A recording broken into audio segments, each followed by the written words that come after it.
Hello and welcome to Rock Paper Shotgun and the pre-show banter of the PC Gaming Weekspot. My name is Colm. We'll do the introductions in a minute as well. But my name is Colm and with me is Matthew Castle. Hello. How are you, Matthew? Oh, I'm great. What classic pre-show banter have you got for us? Because it's been 2 weeks since we've had a show. Oh, So yeah. I'm sure a lot has happened in a fortnight. What's happened to you? Oh, so much. I'm just going from strength to strength. I sat in my sofa a bit. So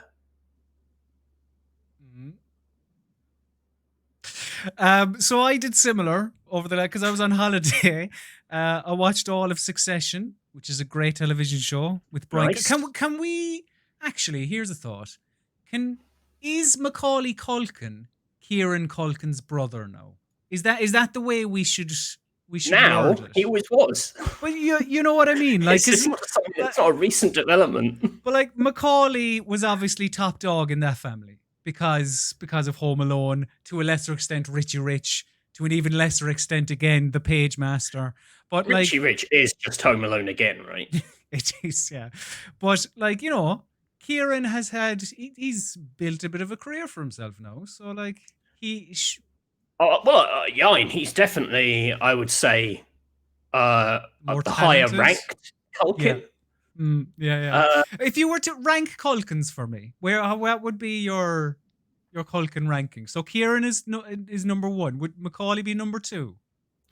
Yeah, unless there's a surprise third Culkin. Well, that's where I was going. Isn't? Now, I may be wrong on this. I think Kristen Stewart. Kristen? What's her name? She's Kristen, because it's Kirsten Dunst. She's the cousin of the Culkins. Is that right? I did not know. I believe so. I believe she is related to the Culkins. Yeah, well, you heard it here first, folks. I'll go now because I can't be having some bullshit. It's where you come for the Culkin pre-show banter. Yeah, can we get... So, and Kristen Stewart, she's the Twilight woman, isn't she? I don't know. I think I made that up, you know.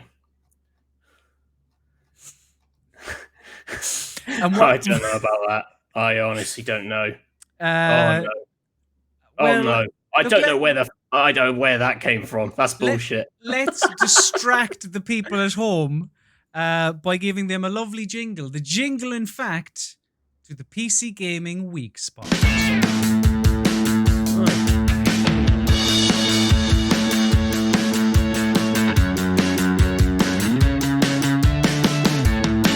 Hello and welcome to the PC Gaming Weekspot, your weekly roundup of the last 7 days in PC gaming. My name is Colm Ahern, and joining me this week and every single week after that is the one, it is the only, it's Mr. Matthew Castle. I really shit the bed with that Kristen Stewart bit. I don't know where that came from. I have literally no idea what my brain was doing. I mean, I wish it was true. Do I think that she looks like them? I don't know. Does she? I mean, her facial structure, I don't know, the Culkins are quite cheekbony and very angular, I suppose, aren't they? I think she's similar. Don't know.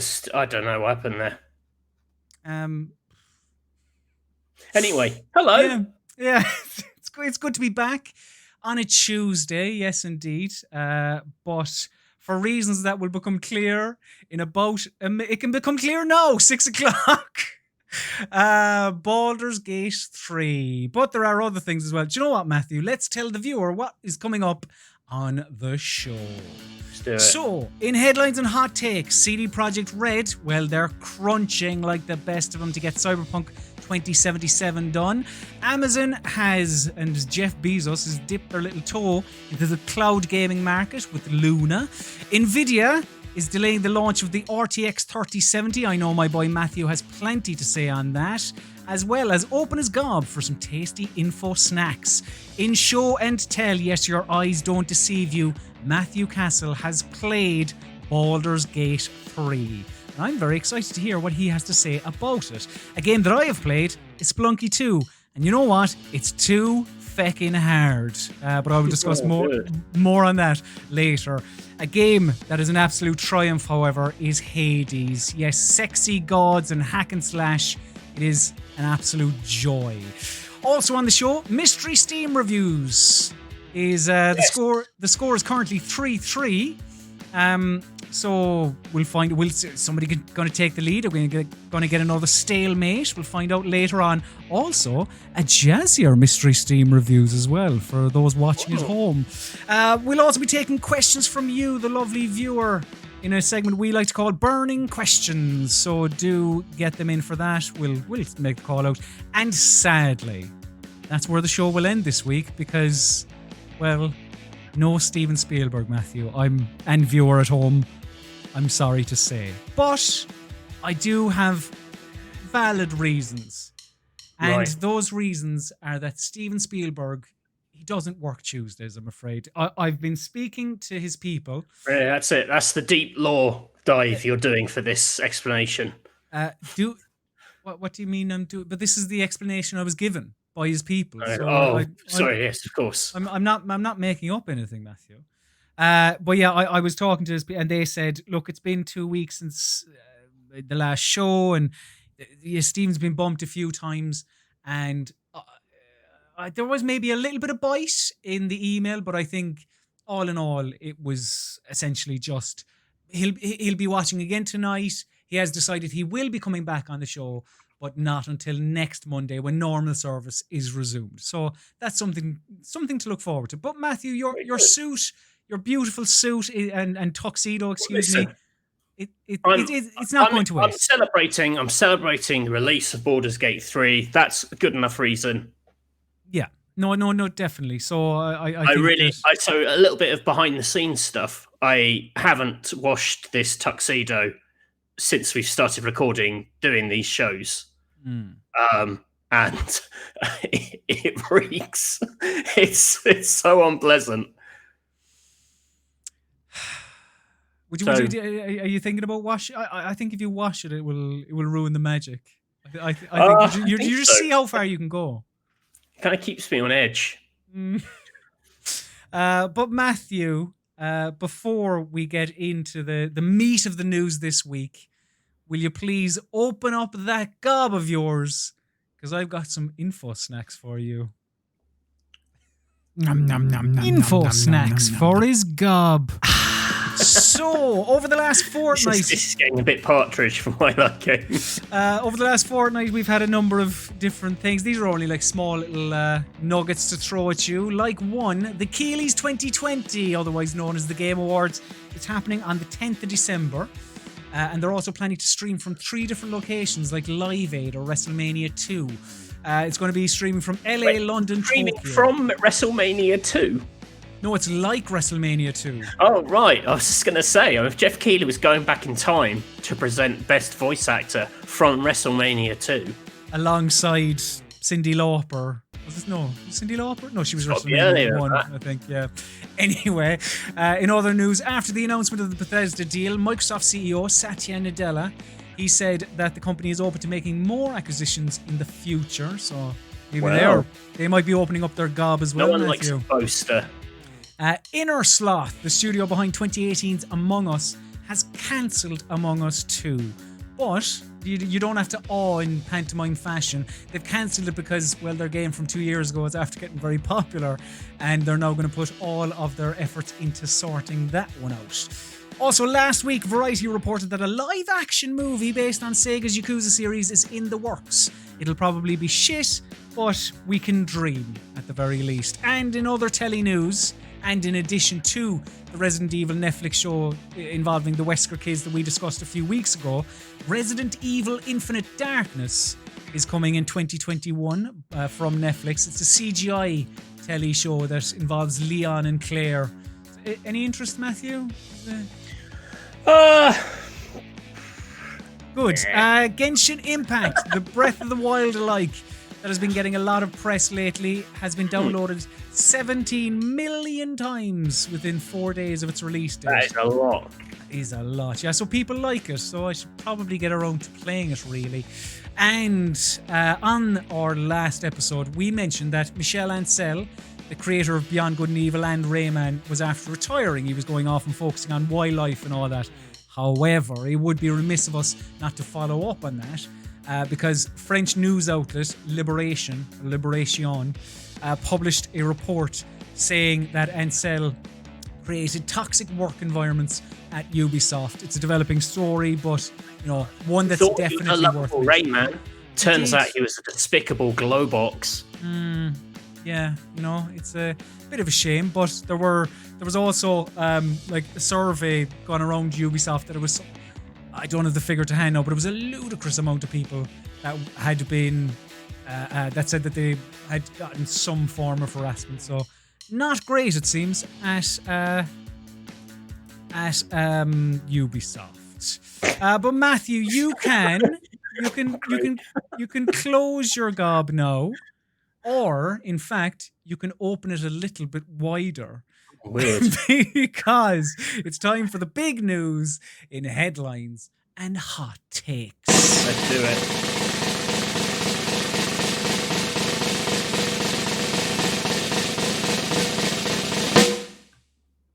Yes, the big stories in the last, 14 days in video games, actually, this week. And we start off with a video game that, it's kind of everyone's favorite video game, isn't it? Everyone loves it. Although they weren't really a fan of this news. Yes, Cyberpunk 2077 and the developer behind it, CD Projekt Red, they are crunching to get it done. Which is a practice that CD Projekt Red said that they didn't want to get involved with it to get this done. But Adam Badowski, who's the CD Projekt Red head, he told employees via an email that Bloomberg got their hands on, quote, starting today, this is a couple of Mondays ago, starting today, the entire studio is in overdrive. I take it upon myself to receive the full backlash for the decision. I know this is in direct opposition to what we've said about crunch. It's also in direct opposition to what I personally grew to believe a while back, that crunch should never be the answer, but we've extended to all other possible means of navigating this situation.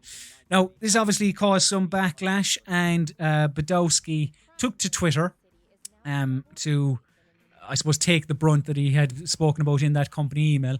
And he said, quote, these last 6 weeks are our final sprint on a project we've all spent much of our lives on, something we care for deeply. The majority of the team understands that push, especially in light of the fact that we've just sent the game to CERT, and every day brings us visibly closer to shipping a game that we want to be proud of.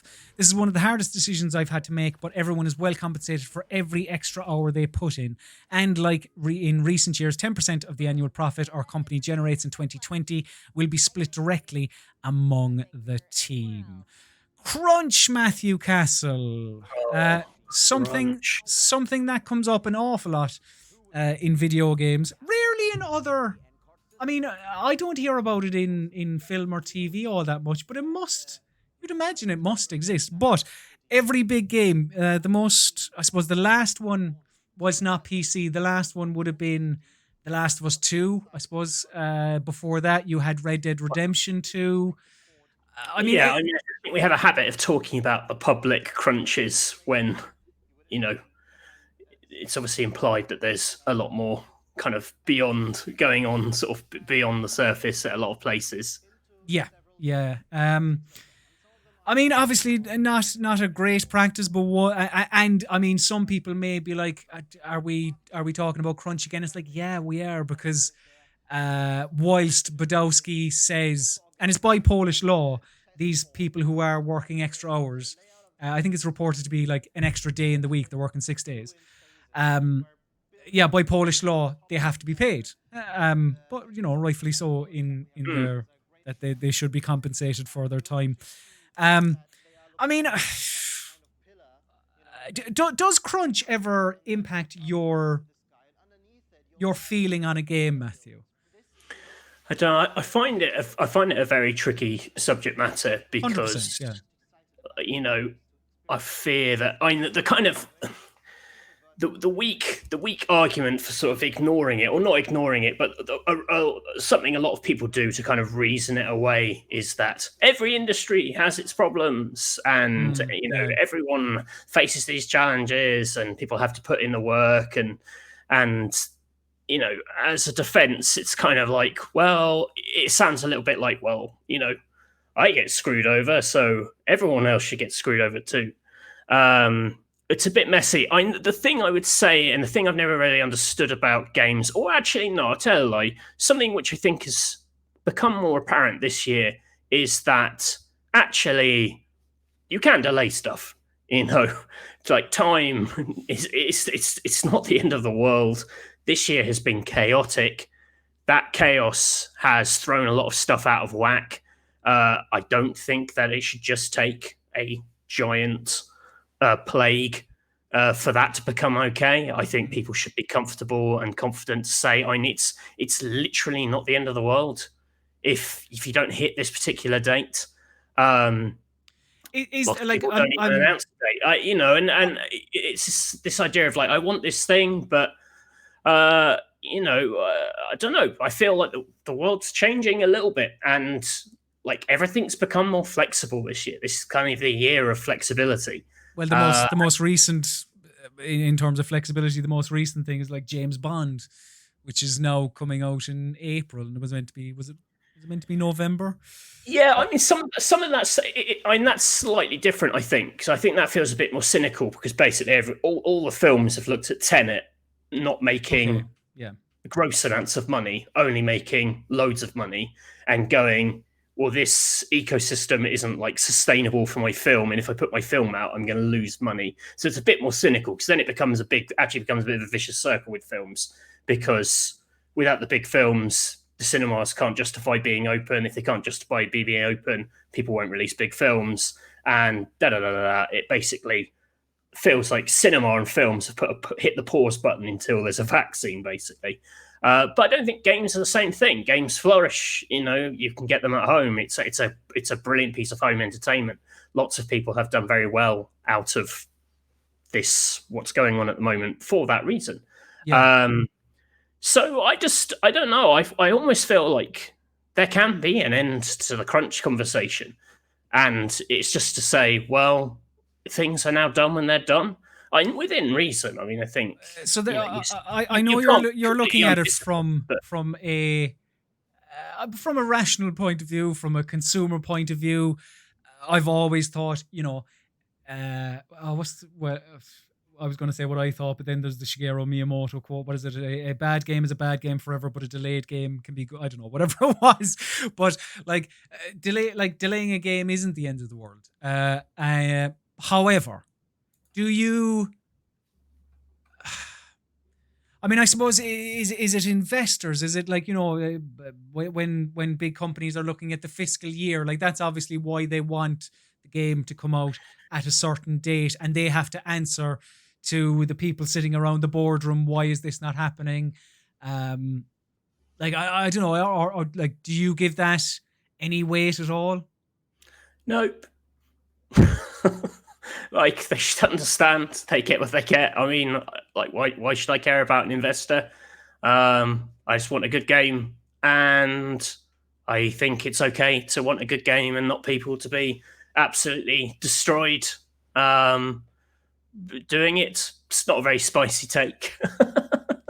No, but like, and I know you're a fan of striving for the spicy take, Matthew, but like sometimes that spicy take isn't there, and like talking about crunch is. It's just important to kind of keep that in the conversation. Oh, yeah, absolutely. I'm not saying I mean, it's easy to sit here and go, oh, if I was in charge, I'd just delay the game. I mean, I understand they fundamentally need money coming in, but I don't know. I just think people understand, especially for something like that, which is, I just think it's a surefire hit. That's the game people are scared to release next to. It's not it's not an unknown quantity. It's it's Cyberpunk. I am excited for it. I really want to play it. So that is the flip side to all this. Is the horribly selfish bit of my brain's like, whee, I get to play it. And hopefully it won't be all janky as hell because loads of people are crunching on it. I'm not so worthy that I'm not going to play it out of some kind of protest because I am a shitbag fundamentally. I mean, that's the harsh reality about it too, isn't it? Like, as soon as Red Dead came out, it's like, let's talk about the cowboys, and some people think it's boring, and some people think it's amazing, and all, but that becomes the conversation. Crunch is just gone, and there's nothing, no mention of it at all, until another story about Crunch comes up, and people go, "Oh yeah, remember that." So I don't know. Yeah, I don't know. Hopefully they are handsomely paid.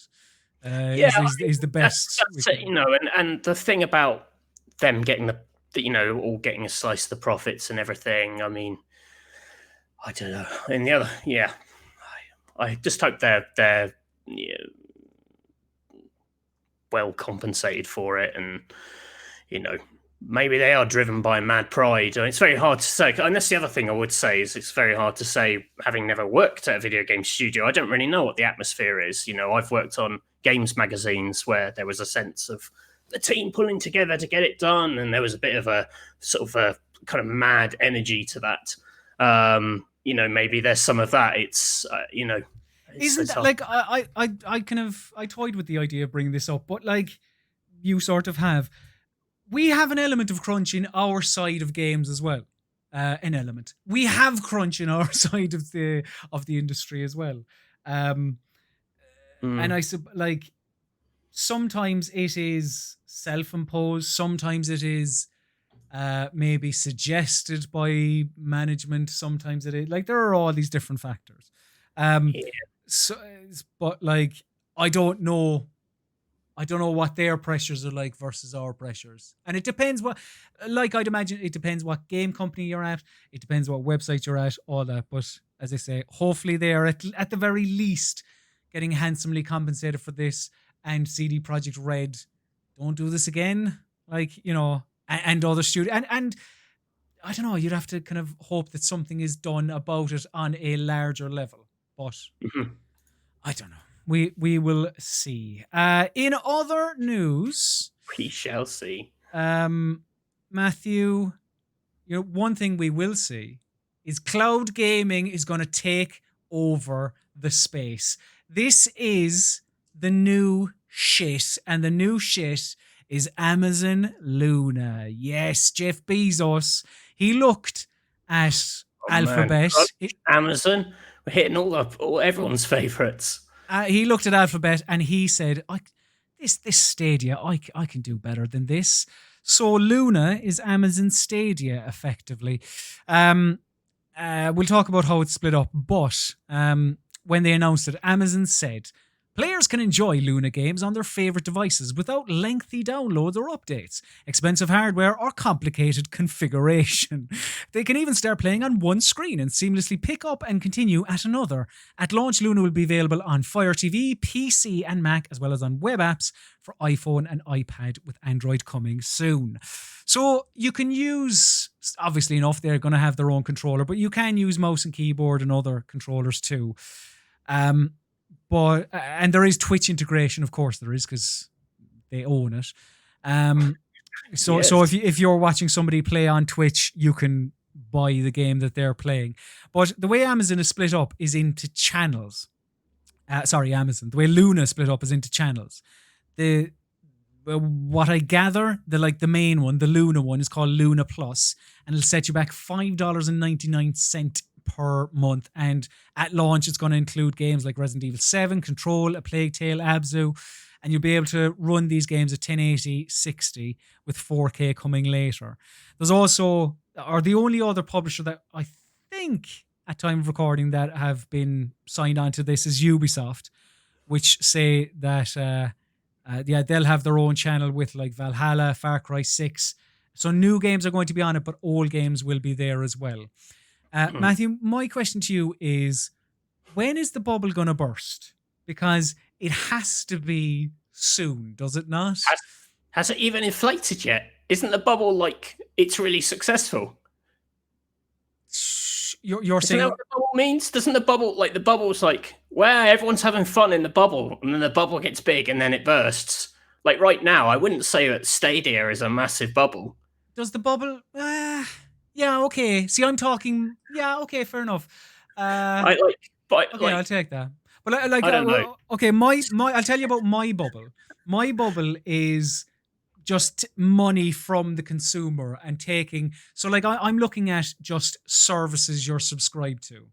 Like, let's say you have Xbox Game Pass. Let's say you have, I don't know what what's the other thing? I just mentioned it. Stadia. You get this. Like this is even. It's not even a flat fee. It's split up into different channels, which I think is like to me. It's like nope, no go straight away. I want to just if I'm signing up to a service, I want to be if I'm getting Netflix, I'm getting Netflix. I don't want to then buy this studio's TV shows and films or this studio's. Whereas, Right, right. My understanding of this is that you sign up to this Luna thing, you sign up to Ubisoft, you sign up to whatever Microsoft, you sign up to Paradox, you sign up to blah blah blah blah blah.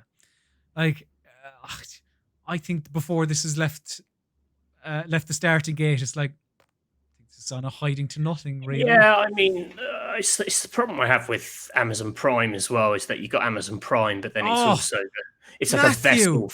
It's a vessel for like. It's shit, isn't it? I hate like there's so many other things. You click on them and they're Stars like, oh no, Play. this is part of the BFI player, or this is part of there's some kind of horror channel on there, or it's this or it's that or the other. It's Stars. I hate it's terrible. If I'm paying whatever it is, £60 for the year, give me all the shit. Like you search for something on Amazon Prime, you're like, oh brilliant. It's like, no, you can't. You need to give us an extra couple of bob or give someone else extra money. I just think it's terrible, and it's why other services are more attractive, like in Netflix or whatever. And I think that this is very similar. Like, but then I don't know. I mean, like it's so obvious that the Xbox Game Pass, it's the closest thing to Netflix in terms of like simplicity, which I think is really key. You don't want to make it too complicated. That's where these other things have failed. It's one thing, everything that's in there, and then you fill it with good stuff. Because even the PlayStation equivalent they've just announced, or not the PlayStation equivalent, but the PlayStation. There was something. Wasn't there something recently for PlayStation 5 with? There was. Or is that just like a version of PS Plus? I thought it was a PS Plus type thing. Oh, okay, so it's not exactly the same thing then. I don't believe so. But yeah, splitting your service up piecemeal, I think it's never attractive to the consumer, and I think that this is going to die a death essentially. I mean, maybe if they've got Amazon Prime, they're seeing that actually people are fine with it. Like maybe they've got the evidence that people can deal with that without their heads exploding. So maybe we're just the two, Matthew, that don't subscribe to that type of content. Yes. I don't know. Who knows? In other news, I wish I had a sound effect for this, but I don't, because Matthew Castle, we are entering the Weekspot Boys Tech Corner again. Yes. Of course, this is the weekly video podcast you come to when you're looking for tech news. So brilliantly, we can tell you that Nvidia has delayed the launch of the RTX 3070. It's now coming out on the 29th of October. This, of course, is their newer, the 30 series, the lower end of the 30 series graphics cards. And Nvidia on their website, they said, when they announced this, they said that production of GeForce RTX 3070 graphics cards is ramping up quickly. We've heard from many of you that there should be more cards available on launch day. To help make that happen, we are updating the availability date to Thursday, October 29th. We know this may be disappointing to those eager to purchase a GeForce RTX 3070 as soon as possible. However, this shift will help our global partners get more graphics cards into the hands of gamers on launch day. This now was about a week and a half ago. But since then, actually yesterday in fact, in a call with analysts and journalists, Nvidia CEO Jensen Huang said, quote, "I believe that demand will outstrip all of our supply throughout the year. We're going into the holiday season." Not good following two ropey launches for Nvidia. When I say ropey, I mean, they weren't able to keep up with the demand for the cards. But the announcement of this release date is, well, it's I don't know, it's interesting because AMD are going to be revealing their big Navi card on the 28th of October. Big Navi. Which is both a fantastic name and also, they're one of the competitors to the 30 series. But fingers crossed the launch of the 3070, which is going to be £469. Fingers crossed it's going to be a little bit better than the others, although it doesn't sound like it. Matthew Castle, go. Yes. Oh, Christ. Why do we include tech stories? Because it's big and we're a PC site, so this has to be included. But Matthew, this is, I know you've been clamoring to chat about this. So where do you stand on the 3070's release date being pushed back? Brilliant. Right. Well, look. Honestly, I don't know. Purely from a selfish perspective, I don't intend to buy one. So you're happy that people are going to have to wait? No, not really. I don't know. If you want one, you'll wait for one, won't you? Is that not what will happen here? I think the release date is one thing. Like, that's kind of, I don't know. It's not been pushed back by. It's been pushed back by like 3 or 4 weeks. That's fine. It's the fact that, well, I suppose the main issue with this, and this happened, I remember because I bought a graphics card around the time.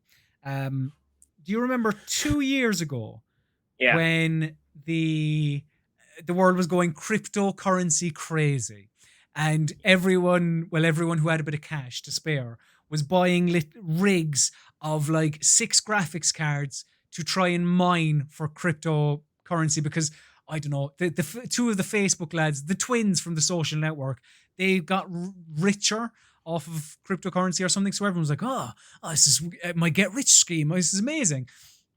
So everyone dumped money into buying loads of graphics cards and it didn't work out for many people. And it also, it inflated the price of graphics cards. And that's what's happening here. And that's what seriously pisses me off about this type of thing. When you're creating a demand that manufacturers can't keep up with for graphics cards, it's not like with a PlayStation or an Xbox, the price will stay the same, regardless of whether stock is there or not. With graphics cards, it's just going to increase the price. And then you have people on the secondary market charging whatever they like because people will pay it. I think, was it the 3080 or 3090? Someone was doing an eBay auction and charging stupid money. Oh, yeah, like 10 grand or something. I mean, I hope nobody bought that. Because if you did, you're an absolute moron. Why you would spend 10 grand rather than just wait. But I mean, the thing is, like, as a now no longer member of staff, like I am on the lookout for good financial scams. So, like, I got a little bit of time for that. You are looking at the upcoming next gen console launches, thinking, someone could exploit this. Yeah, well, have you 4 PlayStation 4s on the way? Fingers crossed. There'll be a way to make bank. So we'll see.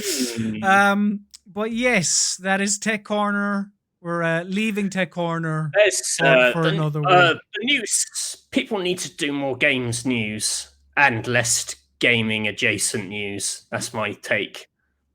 That's my spicy take. And a spicy take it is indeed. And I more spicy takes. I have a lot of respect for people who write news on game sites and have to have takes on all of this stuff, because I genuinely don't. You're very good at fooling everyone, though. So Not that's good. really. You asked me, and I You burst you out you laughing. you never let the cat out of the bag, as it were. So it's very good. I can edit this out in post. It's fine.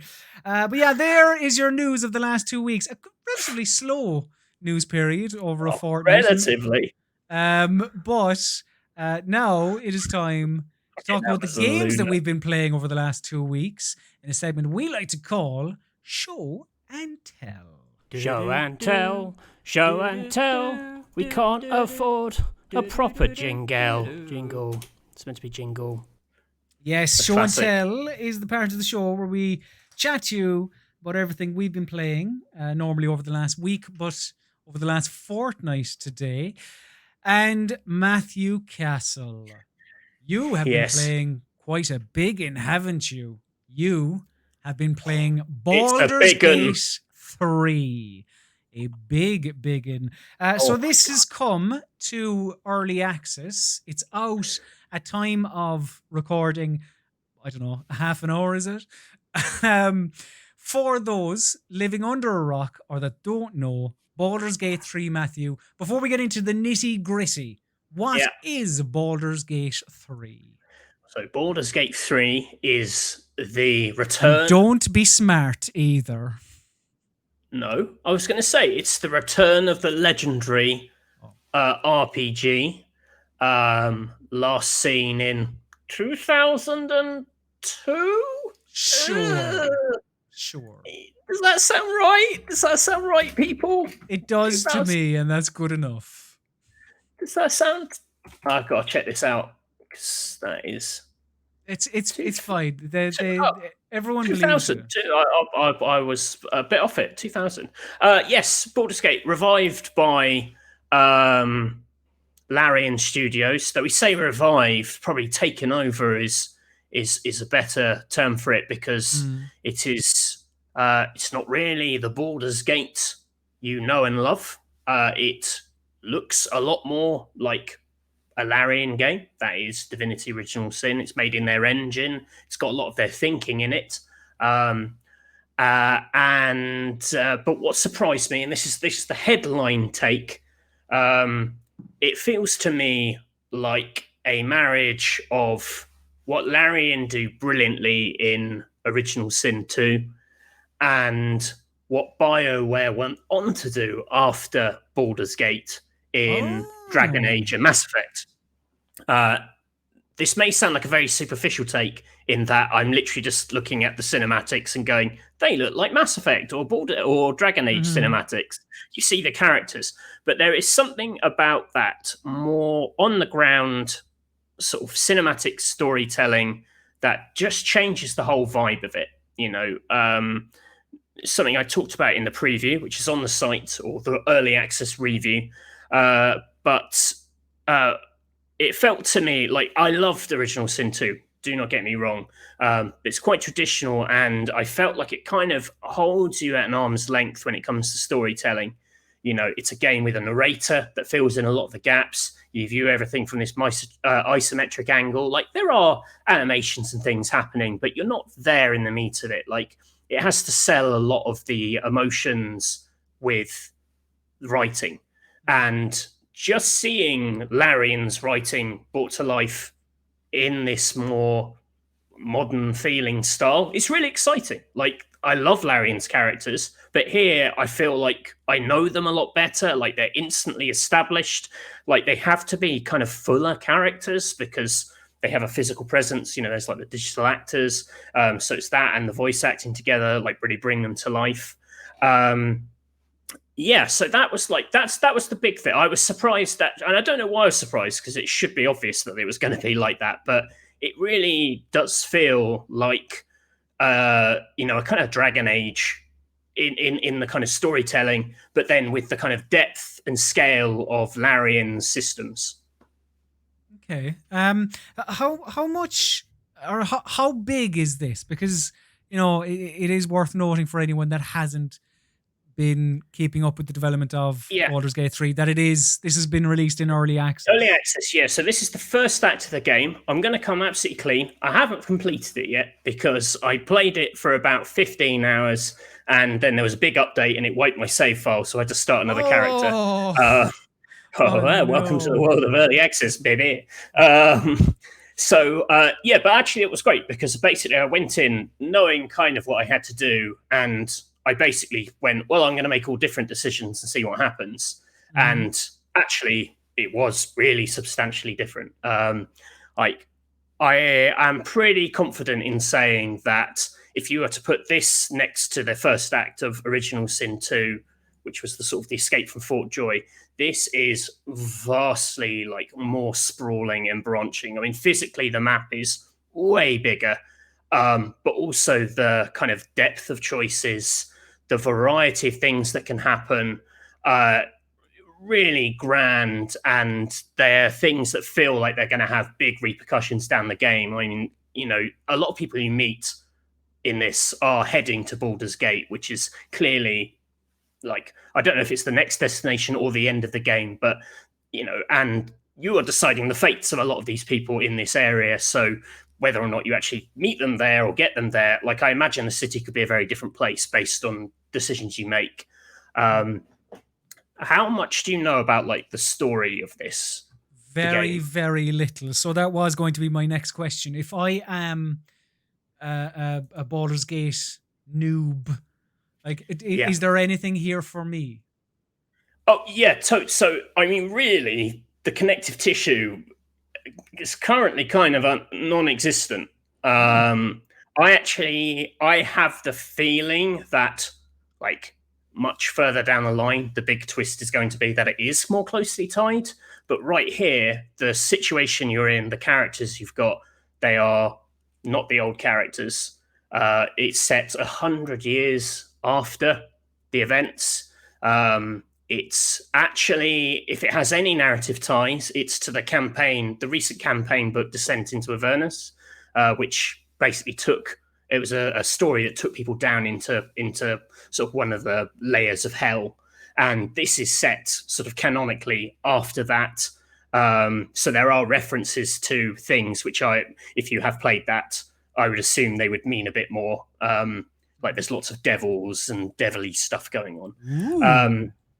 But the big hook, and they've talked about it quite a lot, so it's not really a spoiler, is that all the characters, all the companions, and that includes you if you make your own character, are trapped by the mind flayers at the start.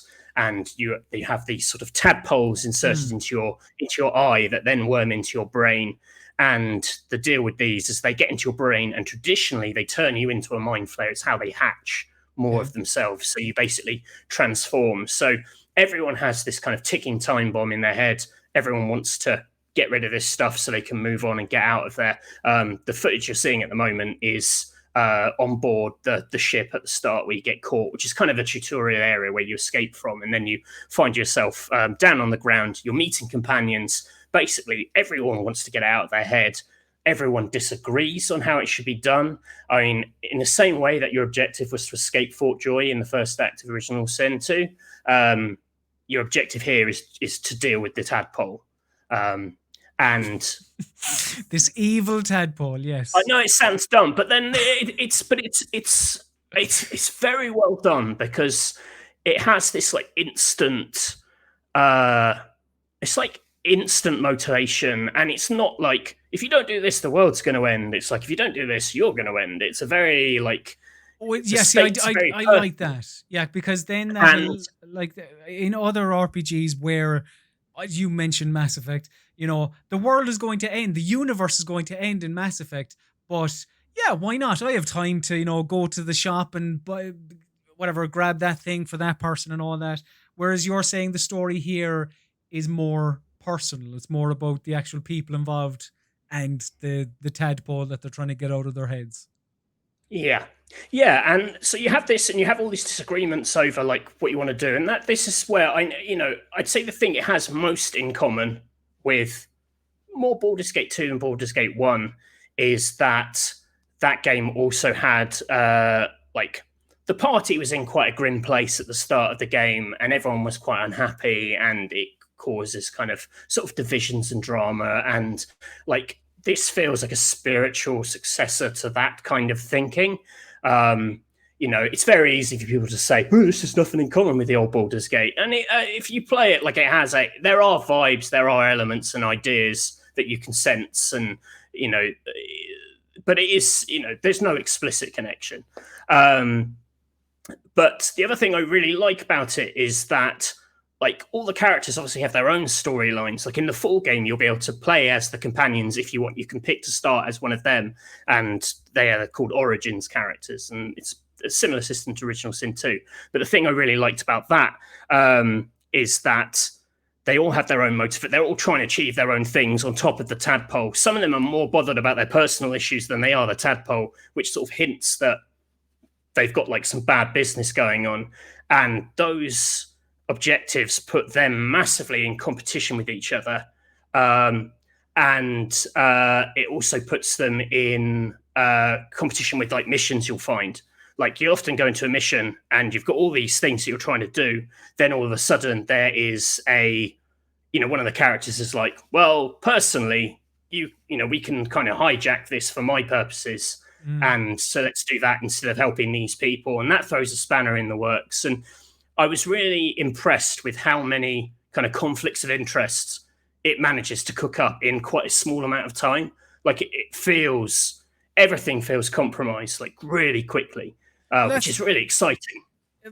Definitely. Like even you said, when you had to restart your game and play through it and you decided to choose different options, like the fact that it does sound so different. Like we've spoken about it before when we played through the Outer Worlds or just other RPGs where games give you the illusion of choice, but even sometimes games are actually poor at that. And it doesn't really matter what you choose. But from what you've seen so far, your story could be quite different, or at least that's what I take. Yeah, I mean, absolutely. I mean, one of the things they suggested before they launched early access, they said, well, as this isn't a character you're going to be carrying on, why don't you play differently to how you would intend to play in the final game? So, like, if you normally play really good, do the bad decisions. Just see like how flexible it is, and it's pretty impressive, like how much stuff you can skip by making certain decisions, and how you can kind of get in with other people, and how certain locations are sort of flipped on their head depending on who you side with. Like my second character after my first one was white, I decided just to go like full evil and try and get in with the kind of the big sort of goblin castle, which is where it's kind of the major antagonist of the first act is kind of hiding away. And yeah, it was like a completely different perspective on the thing. I managed to change the outcome of another mission to kind of get in with them early. Once I was in there, I was seeing bits of the castle. The fact that I could just walk around it, like without having to worry about any conflict, it was like a completely different take on it. I mentioned it in my sort of review thing that like weirdly, it has the feel of like some areas in this have the feel of like a Hitman level. Like they're that dense. What? Oh, okay. Like this goblin castle, when you're walking around it anyway, because you think, well, if I was on worse terms here, this would be a nightmare. Like I'd have to be up in the rafters, like jumping around, sneaking. It's got quite a robust stealth system compared to Original Sin. Well, compared to most RPGs, actually, the stealth is pretty tight, I think. There were like side missions that you wouldn't discover if you weren't there on those terms, and it had a very different flavor to it, and it felt like very alive. There was story everywhere. I really, really impressed. I mean, it's what they did in Original Sin 2, but just so much bigger. And I just think it's very reductive to say, well, it isn't like the original Baldur's Gate, 20 years ago, and people have made games that ape those, Pillars of Eternity, the Pathfinder Kingmaker, I think people are still making those games. I think that audience is catered for by studios who want to make those games. I think, and fundamentally here, they're making a game they want to make. The debate is open, like whether, is it that meaningful to call something Baldur's Gate 3? Like the people Baldur's Gate 3 would mean stuff to probably, do want those older feeling games. You wonder, like, did they just want to make a D&D game? But like, who really knows the situation of that? I mean, when I asked him that when they very first announced it, I said, you guys are flying high. Why not? Why kind of bow to someone else's thing? Why kind of work with someone else's sort of story and world? And it's like, well, we love D&D. It's the D&D that motivates them rather than Baldur's Gate, I would say. But also, like, as gamers, like, as a motivating thing, when they said Baldur's Gate, the studio was like, yeah, everyone's really into it.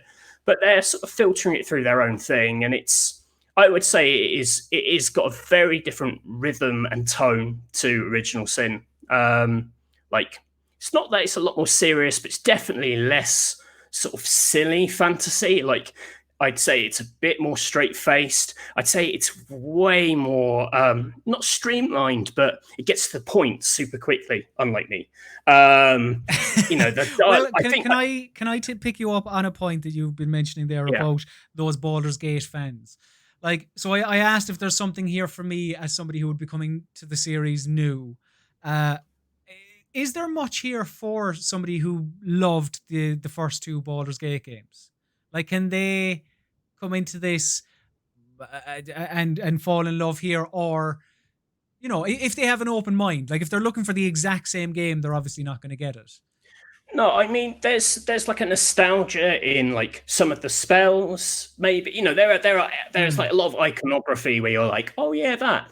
And I do think it. Like I said, I am sure it will have deeper narrative tie. It would feel like it would be throwing away like such a wealth of lore not to. But I think it's just trying to establish itself in this first act as its own thing. I'd say it's a D&D game first rather than specifically a Baldur's Gate game. Right. I think it acknowledges that 20 years has passed. It's very hard to tell. I like, it's a bit of a gamut. Like I would say if you are like, if Baldur's Gate 1 and 2 are your all-time favorite games and you don't know, I wouldn't necessarily gamble on, 60 quid or 50 quid or whatever it is on early access.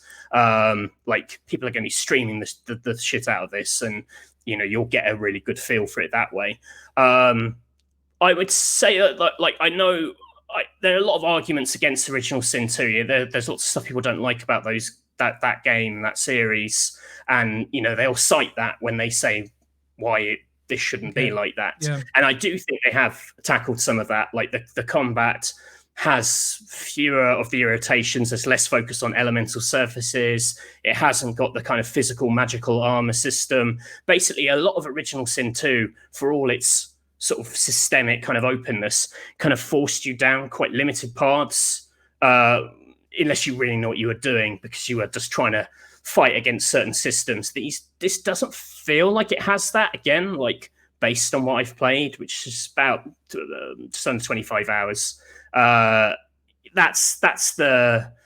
It's very hard to get that kind of read on it, but combat wise, I think it feels faster. I think the rules feel a bit more rigid. I think the fact that you've got D&D classes means the characters are a bit more focused. It's not like Divinity where basically any character can be anything.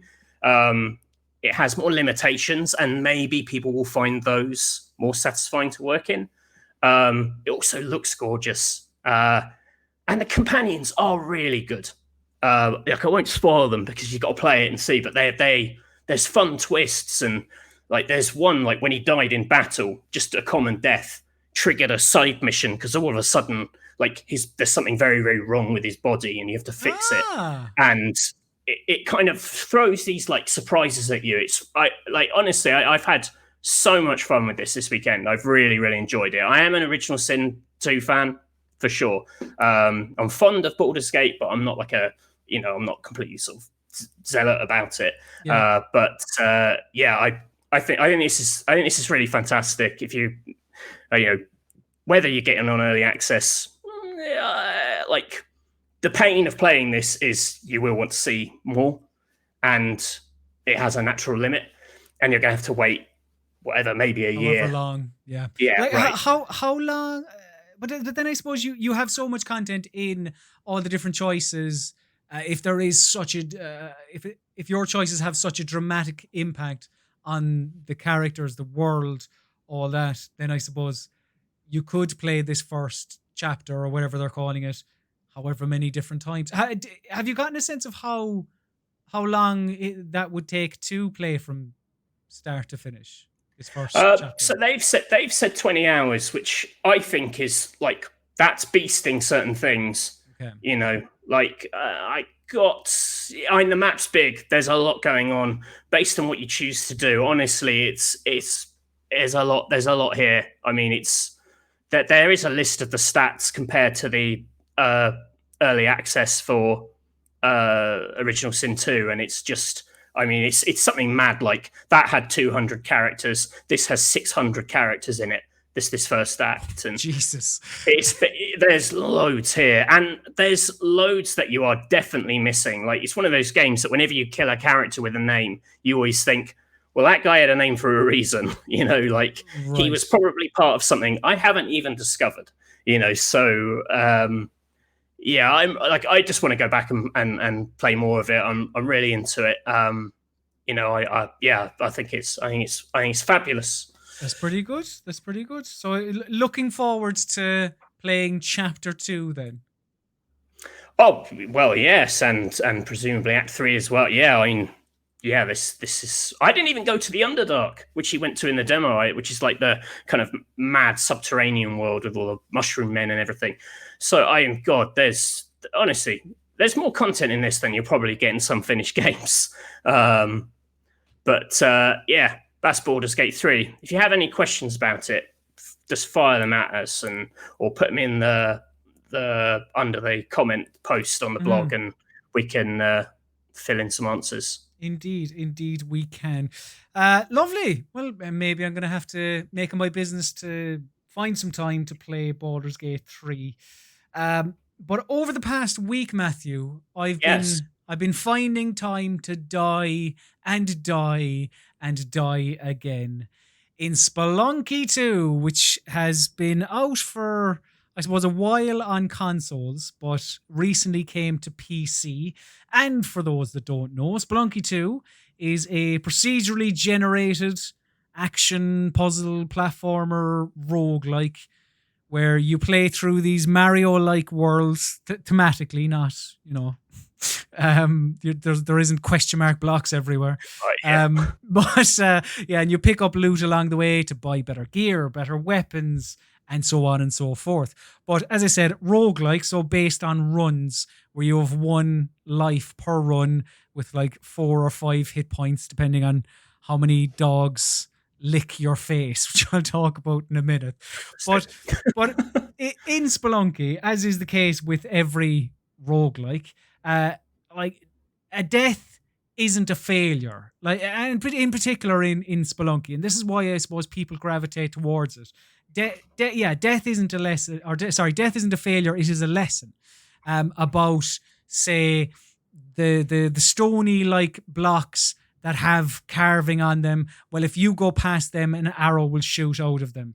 The big lizards will roll towards you with intent and try and kill you. Spiders will leap in your general direction, and so on and so forth. So like in that regard, it's, you know, you're forever learning, you're in theory forever getting better. But I suppose that isn't always the case. But I'll kind of talk about that more because I do want to mention mounts, which is one of the new things in Spelunky. Did you play much original Spelunky? I did. I played, define much. Well, yeah, I mean, like, I think Graham, our editor, he thousands of hours? No, I did not play thousands of hours. I played, I don't know, 7, 8, 9 hours of Spelunky. Like, I played I didn't finish it. I didn't come close to finishing it, but I played a decent chunk of it. And as I did with the original, I sort of appreciate Spelunky 2 more than I like it, if that makes sense, you know? Like, I can look at this. I can look at this from a distance, as it were, and go, yes, all that, like, death is a lesson. You're forever learning that this enemy does this particular thing, this weapon does that, this gear does that, and so on. And that's, I suppose your mileage will vary when it comes to that. Like, I suppose there's a point where that becomes a little bit frustrating for me, where I would like it if, after I passed a certain world, I would be able to restart from that point. But then that's not what this game is. Like, when you die, you lose all your cash, your items, your everything. And like, the people at home can see now, at this point in time, for some reason, I threw a bomb and I blew up a turkey, and all these Draculas and vampires started coming towards me. I was like, what's going on here? But again, some people lap that up. But talking about turkeys, mounts I mentioned a while ago, they are a new thing in Spelunky. So yeah, you have turkeys, you have these things called rock dogs, and you can ride them, and they'll give you in some cases, they'll give you an additional way to attack. They'll give you a double jump, but they'll also give you an extra hit point. So you can use them tactically as well to land on some spikes before you yourself jump off. And again, there is plenty of new enemies and new, as I said, new mounts and all these different things to discover. But at the end of the day, and I know that, sorry, just 2 seconds. Like, at the end of the day, I know this is maybe a little bit reductive, but it is more Spelunky. And to some people, even you mentioned our editor, Graham, like, to some people, they're like, yeah, brilliant, more Spelunky, terrific. To others, maybe they mightn't find that as attractive, and maybe they're looking for more innovation with it. But yes, go on, sorry. Have you run into these moles?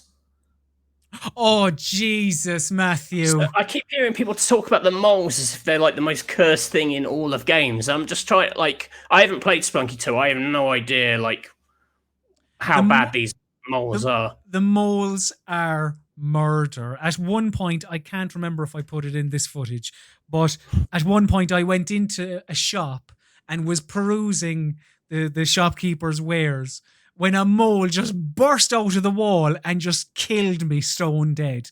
They feel like they break the rules of the game a little bit, because enemies like the lizards, the bats, the whatever, they can't go through walls. So if they're stuck in a place, like, they are stuck, like you are as well, whereas the moles, they don't care. They do not give a shit. They will come for you and they will kill you. Can you see them coming? You can't. There are, like, you'll see them burrowing in the world, but I suppose you just have to be observant. Like, that's what Spelunky is. It's about, because I know I compared it to Mario in terms of its world structure, but like, Spelunky is, whilst a platformer, it is one where you have to, when you come into a new area, you have to survey everything and make sure that, like, where you're going to go won't result in death because of, say, some spikes on the ground, one of those blocks that's going to fire something at you, whatever it is.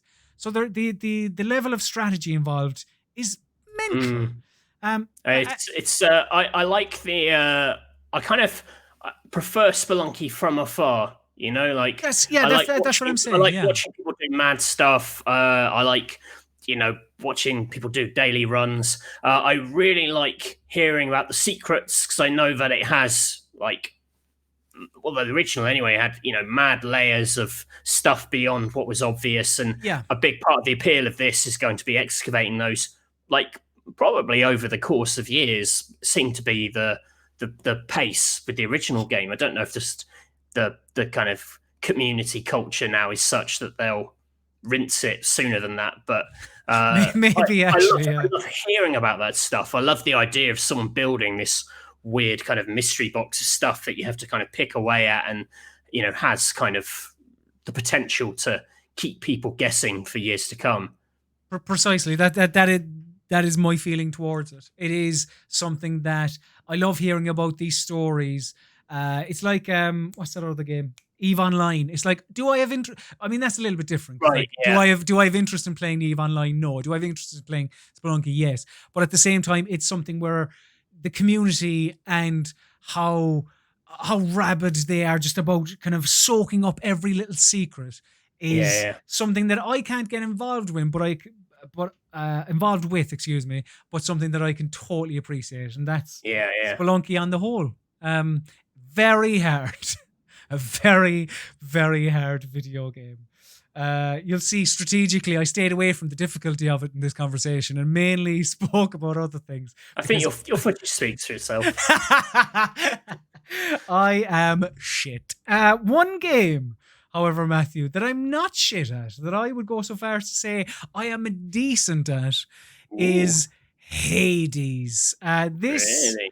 is a rogue-lite that I can definitely get on board with. In fact, it is, let me think, is it my front runner? It's certainly one of. It's in the conversation for Game of the Year, 100%. So, Hades, for those that don't know, is, I mentioned Spelunky too, a roguelike. This is a roguelite. This is the type of rogue that I can get on board with. Based around Greek mythology, you play as this young lad called Zagreus, who is actually the dreamboat son of Hades, the Lord of the Dead. And Zagreus is looking to escape hell and reach the surface through for reasons that I believe are discovered in the game, so I won't go into it. But yeah, you escape hell by going through these 4 different worlds, each with set of randomly generated rooms and different enemies and all that. And as I hope you can see from the footage, it is mental how action-packed this is. So in Hades, you have a choice of 6 different weapons, which is something I want to talk about first because they change. There's so much about this game that change how you play it and how you approach each run. Firstly, yes, you have your 6 different weapons. You have a bow and arrow. You have a machine gun. You have a sword. You have these like metal punching gloves, basically. And yeah, there's all different, your bow and arrow is obviously more distance based. Your little metal gauntlets are going to be closer combat. And how they interact with the upgrades you get on each run is another way of how this totally changes the game. These upgrades are called boons, and you get that by talking to these gods that you come across after you clear rooms. And are the gods random?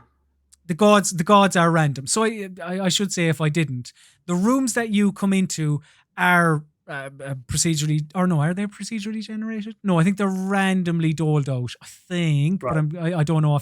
I think they are. But the gods and what gods you come across are random, yes. And there's Poseidon, who'll give you water-based attacks. Zeus will give you lightning-based. Classic. That's classic Zeus. It is classic Zeus, but that's what I want. That's what I want from my Olympian gods. But the what was I going to say? Yeah. There are other attacks you have as well, like your cast, which is this kind of little red diamond that you can fire in enemies, and you can upgrade that how you like as well as your dash, which is just so important. But it's those boons that are how they change your abilities for one.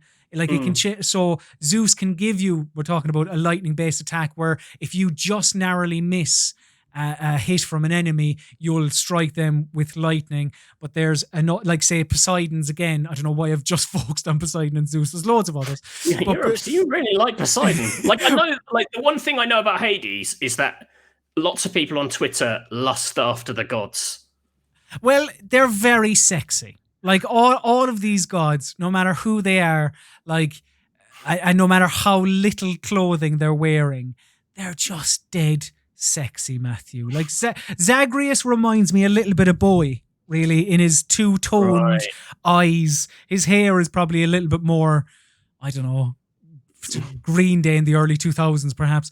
But all the gods are just, I suppose they are Olympians, but it reminds me of the Olympic Village almost, where there's stories of all these sexy people have just, riding all around the Matthew. That's what I imagine here. Just really just sheer sex appeal these gods have. But as well as the boons, they're, you have discussions with them. Like, this is a game where story is paramount as well, because it's made by Supergiant, who brought us Bastion, your favorite game, Pyre, Transistor, and so on.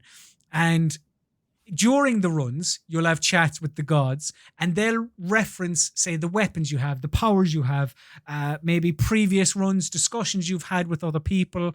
And in between runs, you go back to your base, where you'll come across Hades, the house contractor, Orpheus, all these different characters. And say Hypnos, for example, who's at your base of operations, they'll discuss what enemy just killed you. And there's on the final boss, there's a funny little point that they make on the final boss, but I won't mention it. But you do genuinely learn more about the characters as you go along, and you do sort of get attached to them. There's no like dialogue options or anything like that, but there's a genuine care for, as well as how they look and, the sexiness of each character, like the voice acting, the personality of each character as well. But where this differs, say, from a Spelunky 2 is that, well, Spelunky 2 is a roguelike. This is a rogue-lite. So there are persistent elements. Now, your boons will go away when you die in between each run. Your money goes. What else goes? I don't know. But you do keep things like darkness. A bit of your pride. A bit of your pride, indeed. But you do keep things like darkness, which you can spend on your Mirror of Night, which allows you to get permanent upgrades to your character. There are other things like Titan Blood, which you can use to upgrade your weapons. So it's that level of persistency that's what I come for, so that I have some progression, because I've dumped like 20, I think I checked before, I think it's like 22 hours into this. I have finished this game once. And you have finished it? I have finished it, yeah. But only the once. Still to give it another go after that? Straight away. And I never do this. When I finish a game, it's like off, gone, on to the next one. Straight away, I was like, let's go again, because I finished it with an adamant rail, which is your machine gun. I was like, I think I could do it with the spear, so I'm going to give that a go. And I got to the boss, but I died when I got to the boss. But there is that, I don't know, you're kind of urged to play again because, well, one, the story doesn't conclude. You don't see credits when you complete it once.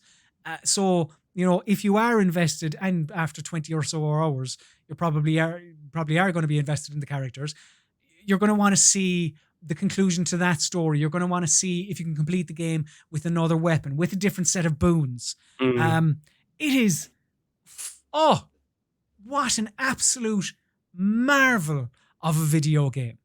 Like, actually, one thing I do want to mention before we wind down is how this game treats difficulty. So this doesn't have an easy, a normal, or a hard mode. What you can do in Hades, if you're finding it difficult, and you will find it difficult because it is, you can turn on something called God mode, which when you turn it on, it gives you 20% damage resistance. And every time you die, that rises by 2%. So you die, goes up to 22, you die, go up to 24, and so on and so forth.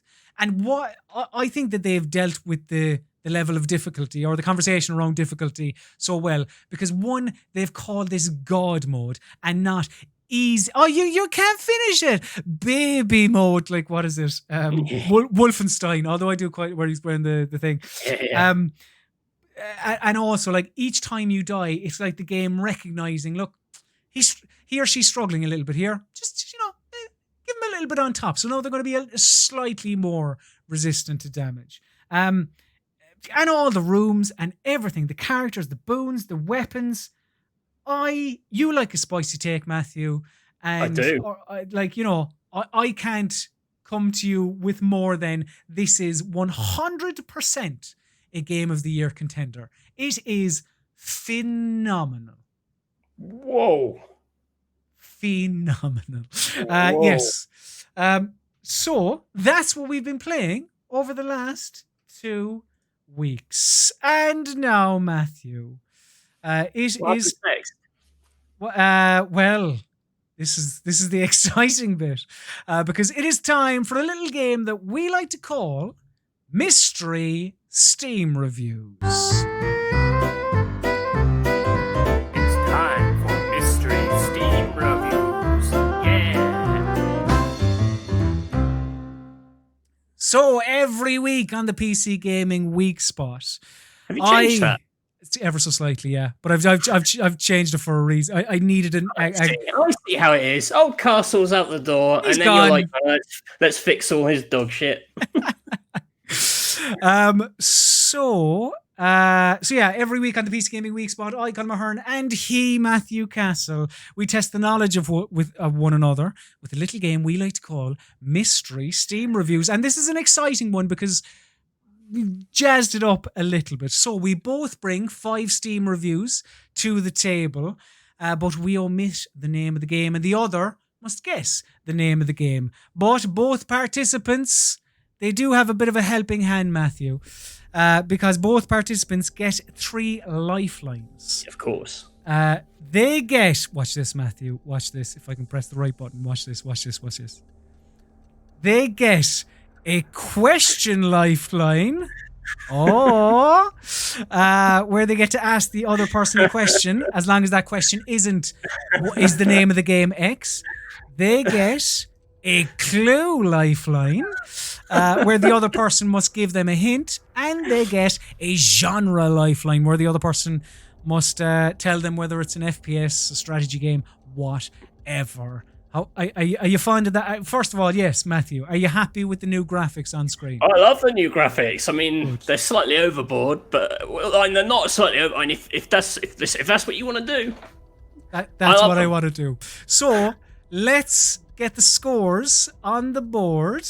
Obviously, we start off 0-0, but the overall score is don't want that. It's all going to pot a little bit already. Oh, Jesus, graphics. Too many graphics.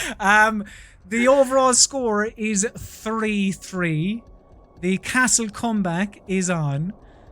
So we'll see, Matthew, if you can take the title this week and get it up to 4-4. But we do start off by asking you a Mystery Steam review. So, Matthew Castle, are you ready for your first Mystery Steam review? Hit me up, you son of a bitch.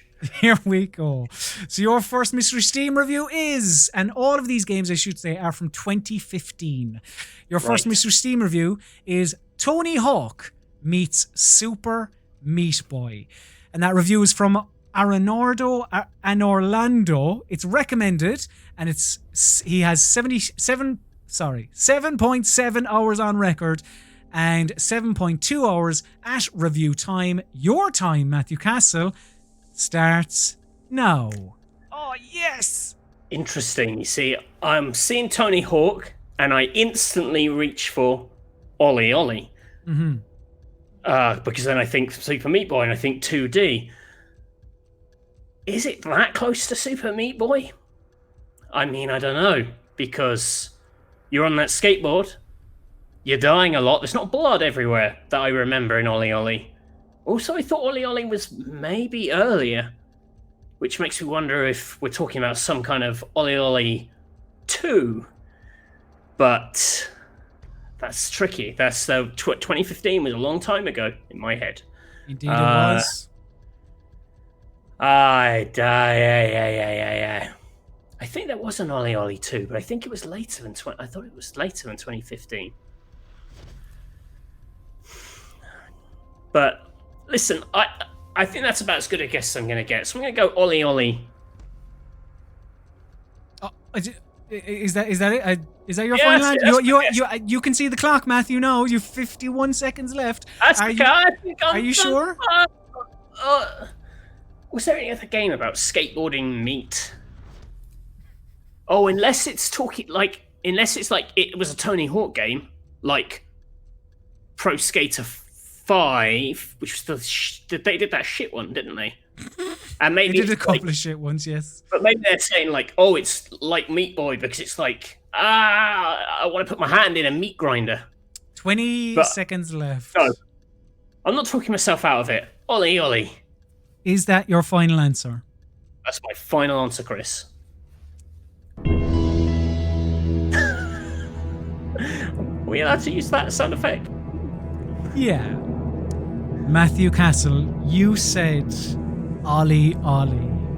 I can tell you that Ollie Ollie is incorrect.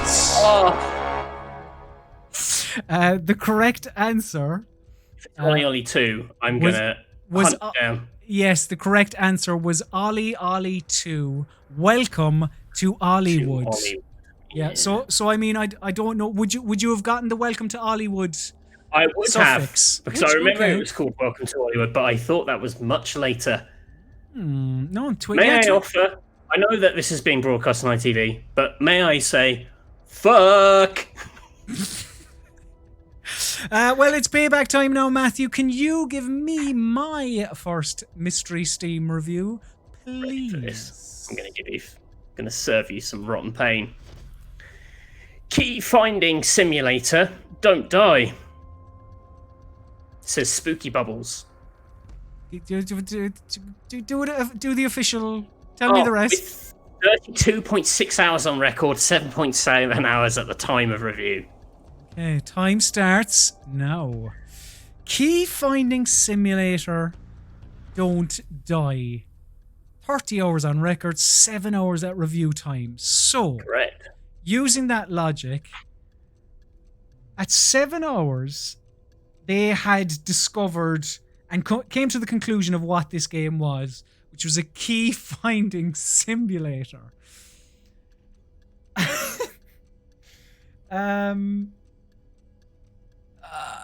A key finding simulator. I have literally no idea where to go with that.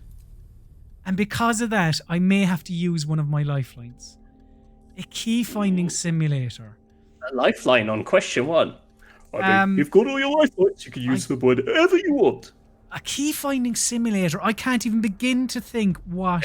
Key You obviously finding simulator. you open a lot of doors or passageways with keys. I am going to pause the timer, Chris, and I'm going to ask for a clue, please. A clue.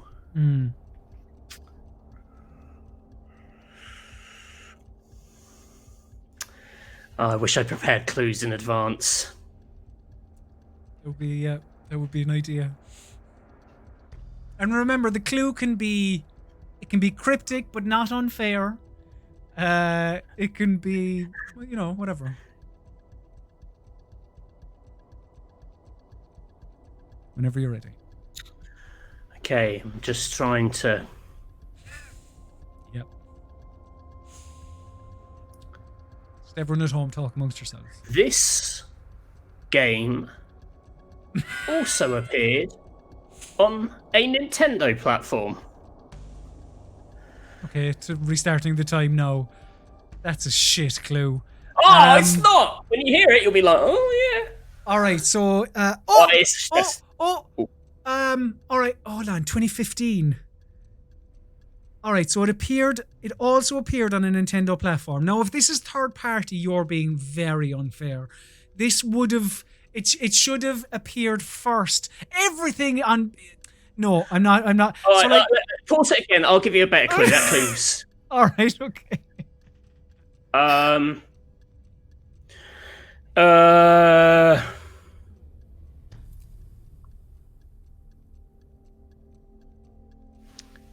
The clue is, who has this many stupid locks? Right, restarting the timer. I mean, that makes me think of Resident Evil, Master of Lockpicking, Key Finding Simulator. You do find a lot of keys. Oh shit, 15 seconds. What Resident Evil game came out in 2015? It also appeared on Nintendo Switch. He says, 8 seconds left. Oh god. Resident Evil Revelations 2. So your final answer is Resident Evil Revelations 2. That is This my was a final game answer, Chris. That appeared on a Nintendo platform, not necessarily Switch. Like the Switch wasn't out in 2015. That's on you. It is the wrong answer. It was straight up Resident Evil. Oh no! It was the remake, the one that was on GameCube. Oh. I'm sorry for my shitty clues. No, the second clue got like that had me going. Oh, why did I try and fancy it up? Revelations 2, for Christ's sake. Oh. Gutted. I like Revelations 2. I know, so do I, but I was like, why? That was her power. She pointed at stuff.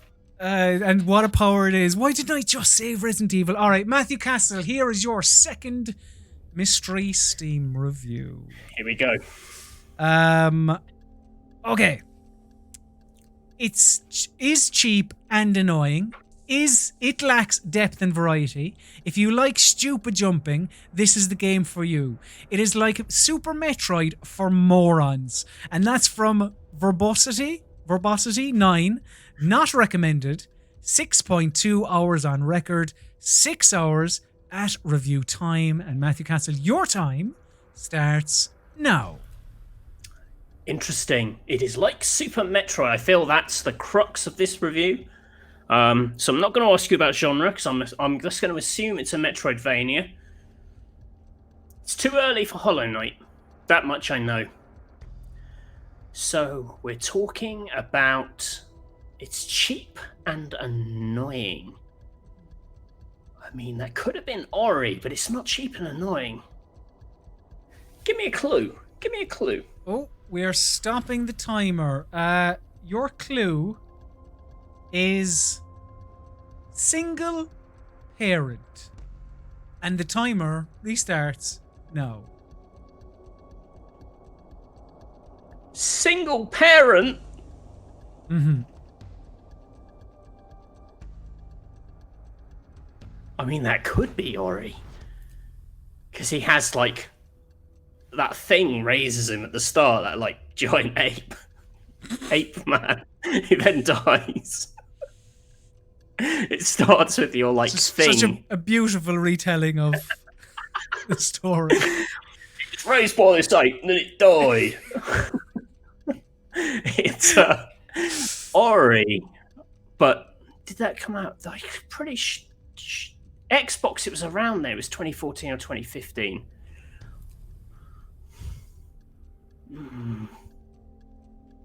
It's tricky. There was a very retro Metroidvania at the time, which was like it had a weird name, but I can't remember it. But I don't think that had anything to do with single parent. 20 seconds. Axiom Verge, that's what it was called, but I don't think it is that. I think it's Ori. 10 seconds. Or is it Axiom Verge? Or is it Ori? Ooh, 5 seconds. Gonna need an answer, Matthew. Ori and the Blind Forest. If it's Axiom Verge, I am going to lose my shit. I can tell you, Matthew Castle, you went for Ori and the Blind Forest. And I can tell you, Ori and the Blind Forest is correct. Oh, God bless you, Chris. Meaning that Matthew Castle gets a score on the board. Whoever wrote that review sucks. That game is amazing. I love Ori. I prefer it. You prefer to Will of the Wisps? No, Hollow Knight. Oh, sorry, right. Right. Maybe also Will o' the Wisps. That is a controversy. Even with the big It's a more tree. consistent game. Big tree that people don't like. All right, Matthew, can you give me my second mystery Steam review, please? I can. I shall. A zombie game that actually calls them zombies. From Netherstorms. It's recommended. 21.3 hours on record. 6.6 hours on review time. Time starts now. A zombie game that actually calls them zombies. So now, what I have to do is remember the video game that called zombies zombies and not walkers, undead, shamblers, etc. Okay, what zombie game came out in 2015? You bastard. Have you done Resident Evil twice? That would be a play. That would be such a play. Oh. A zombie game that calls them zombies. Okay. I just have to think now about what bastard zombie games came out in 2015. So, old zombie games. All right. Dead Island, which was that was earlier, I'm sure, wasn't it? That was like 2013, 2014. Could be 2015. I don't think it is. The one that's getting a sequel. What's it called? Dying Light. That would have been around then. Resident Evil, obviously. Resident Evil Revelations 2, I don't believe. I think Dead Island was before that. I can't remember if Dying Light called them zombies. I can't remember what Dying Light called them. Oh, I have 15 seconds. Oh, shit. I didn't realise my 10 seconds. Yeah, I'm going to have to go Dying Light, aren't I? That's all I can give you, Chris, I think. Dying Light is my final answer. That's your final answer. It is indeed. It is indeed. So tonight we have already talked about a legendary zombie game called Resident Evil. You've gone for Dying Light, which you feel is another zombie game with zombies. The correct answer is Dying Light. Yes. Yes. Happy with that. Well played, sir. I thought I could trick you with that Resident Evil. Did you think I was going to pick Resident Evil? I really there? thought I was going to. I didn't think you were going to get the first one. I thought that was going to set up Resident Evil, and then you were going to go for it. I thought you might have done. That would have been cheeky if you went for double. I better keep it official and keep the score 1-1. So, Matthew Castle, would you like your second Mystery Steam review? You've still got all the clues there. I've still got all the clues there. Oh, all the...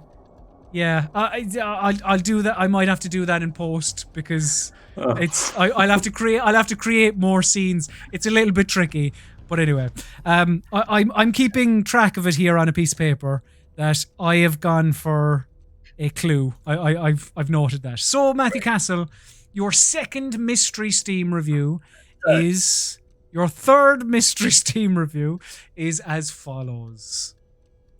I shoot the red thing, it go boom. Very good, yes. And that's from Cassie. It's recommended 4.4 hours on record, 4.4 hours at review time, and your time starts now. Jeepers.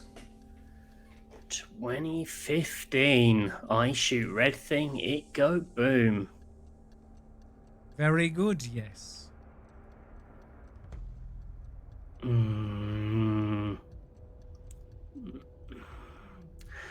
tempted to ask about the genre, but it's probably just going to be an FPS, which isn't going to help me at all. I mean, there are a lot of games about shooting red things. This isn't a question. This is just us chatting as friends. Right. Would you describe this as a fair review? Yes. Oh, okay. So I'd friendly competition. I would think about what the review says. I shoot the red thing. It goes boom. I think Doom is 2016. That has got red things that you shoot, and they go boom. You shoot the red thing. Shoot the red thing. What games do you shoot red things? I'm thinking explosive barrels. Red enemies. I can only think of those big fucking eyeballs. Nice. 30 seconds. You do have your lifelines. What? Yeah. Well, it's 2 of them. How can I 15 seconds. shorten this down? I want to say Doom, but I don't know. That's the wrong year. 5, 4, 3, 2. Gonna need an answer. Fuck Doom. Fucking Doom. It's not, but fucking Doom. Shite. Imagine if someone said that and it wants to be a millionaire. Fucking shite, yeah, B. And Chris Barrett's like, please do. Could you stop saying shite? Matthew Castle, you said Doom. I can tell you that Doom is incorrect. Chris, you're a master of suspense. The correct answer is Just Cause 3. Come on, it's that game is explosions. Shoot the red thing? Red barrels. What's red in a video game? Red barrels. Don't give me that. I mean, listen, it is what it is, but it is bullshit.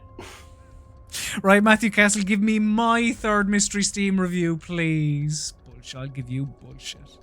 Give me my third Mystery Steam review.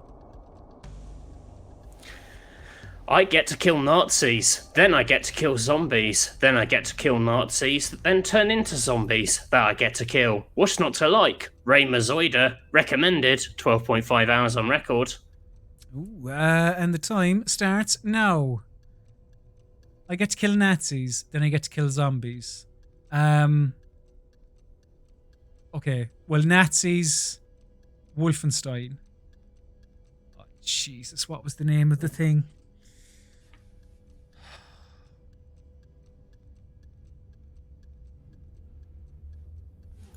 Oh. So, hold on. There was Wolfenstein. The new No.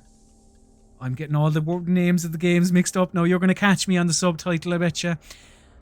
Wolfenstein 2, The New Colossus. The first Wolfenstein was the old blood. The old... Was that vampires? This must be the Wolfenstein spin-off. But I just can't remember all of the little subtitles. There's the old blood. Wolfenstein spin-off about Nazi zombies. There's the old blood, the new Colossus. Is there the new Order? That was the first one. The first one was the New Order, wasn't it? It was all new and old, basically. That's the naming convention of Wolfenstein. Ooh, 30 seconds. The new blood, the old blood. It's 100%. It has to be that. I get to kill Nazis then I get to kill zombies, then I get to kill Nazis that no, it's not. It's Call of Duty. Oh my god, it's 100%, it can't be Wolfenstein. It has to be Call of Duty. 5 seconds. Black Ops. Call of Duty Black Ops 3 final answer. Oh, that's your final answer? And the correct answer? Wolfenstein, The Old Blood. You got it wrong. Yeah. Oh. Go on, play the failure sound effect. Thank you.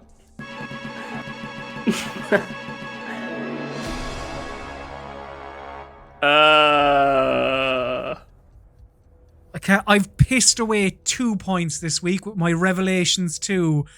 And why did I... You notice a theme with all my games. Piss off.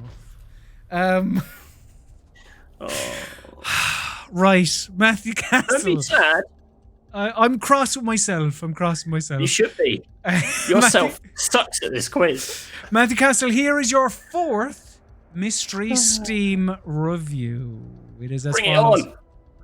Hardcore parkour. Michael Scott approves. And that's from Fizzy Devil. It's recommended with 121.3 hours on record, 102.2 hours at review time, and your time starts now. 100. What? 100. I was gonna say Mirror's Edge 2, but like, no, Mirror's Edge Catalyst. Not catching me out. But there's no fucking way anyone played Mirror's Edge Catalyst for 121 hours. They'd have to be deranged. Unless, or would they? No, don't put the camera on me. Look me straight in the look. I want to see. I want to see you. You look me in the. What's the genre? Oh, hang on. I have to pause the timer. Okay, paused at 1 minute and 13 seconds. The genre is survival horror. And the time restarts now. Ooh.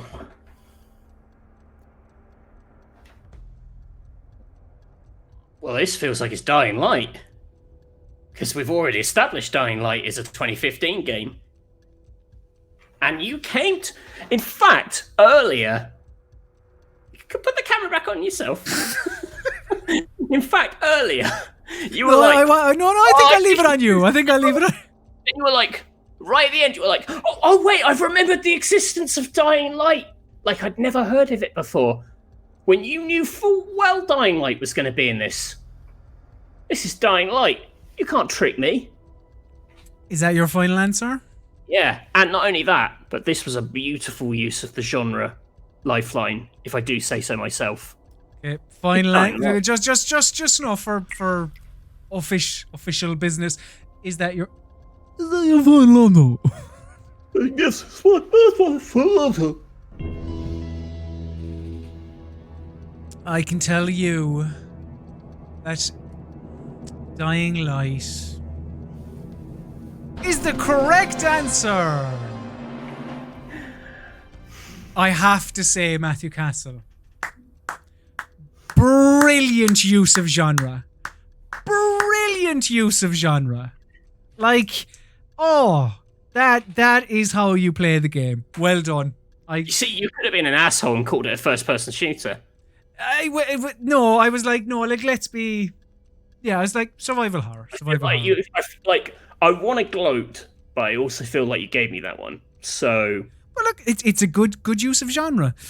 So, Matthew Castle, can you give me my 4th Mystery Steam review, please? Whoop whoop, that's the sound of the police. That's the sound of the beast. Fever recommended 9.9 hours. Time starts? No. Sorry, could I just get that? Can you please do it the way it's meant to be? The way it's meant to be read. Whoop whoop. That's the sound of the police. That's the sound of the beast. Right, I'm not going to get you to do the musical version. Right. The first thing that comes to mind, I'm pretty sure this was used in this would be a very deep cut of a Mystery Steam review. Because I'm pretty sure this song was used in a GTA 5 trailer. Nah. What have I used? I've used Clue.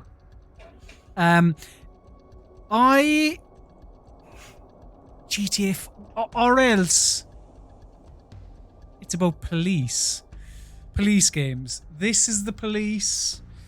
Oh, well, there's loads of cop. Are there? What other games are you cops in? I am going to pause the timer there. Matthew Castle, I'm going to try and see if I can do like you in your fourth Mystery Steam review and see if this does any good. Can I have the genre, please? It's a police game. Are you serious? No, joking.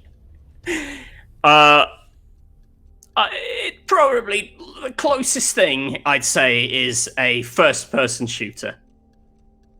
Okay. The closest thing I would say... The timer's restarted. Why would you say the closest thing I would say? That leads me to believe that it's like some sort of hybrid thing. Or... It's a first-person shooter. Alright, okay. First-person shooters. So, what did I say? Call of Duty, Battlefield... Oh shit! The cop one in Battlefield, 5 seconds. Hardline! Battlefield Hardline, final answer. Is your final answer this Battlefield Hardline? That is my final answer, Chris, yes. It's the correct answer. Yes. Yeah.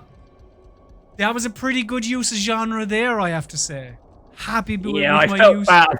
I felt like I skewed it by saying I guess it's a first-person shooter when it is a first-person shooter. I thought if he doesn't get it, I'll feel bad, but I also risk everything by telling him it's a first-person shooter. I haven't updated the scores. Whoops. It's 2-2, isn't it? How does one pronounce the whoop whoop? Well, in the song, it's whoop whoop.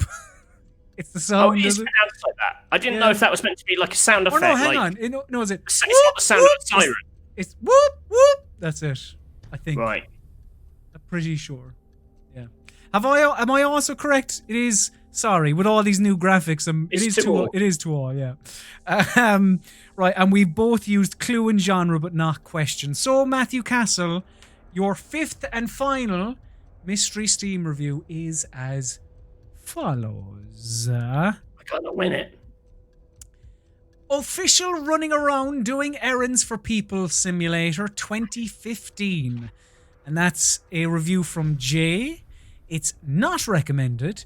30.6 hours on record, 11.8 hours at review time, and your time starts now. Running around doing errands for people.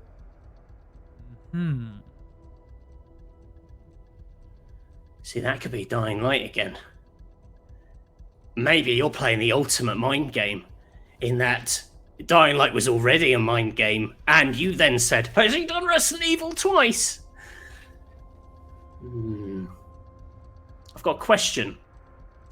Pausing the timer. Question, please. Give me the question. The question is, does this game have a first-person perspective? Yes. Yes. Sorry. Yes. Resuming the timer. No. Oh, I should have said, did it only have a first-person perspective? A game where you're running around doing errands. Oh fuck! I haven't streamlined this enough for myself.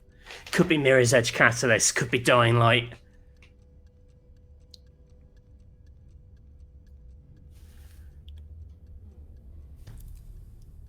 Running around. Listen, I know it's bold. I'm gonna say Dying Light again. Oh, are you sure? Yeah. Dying Light is indeed your final answer. Oh no! Wait, or is it GTA 5?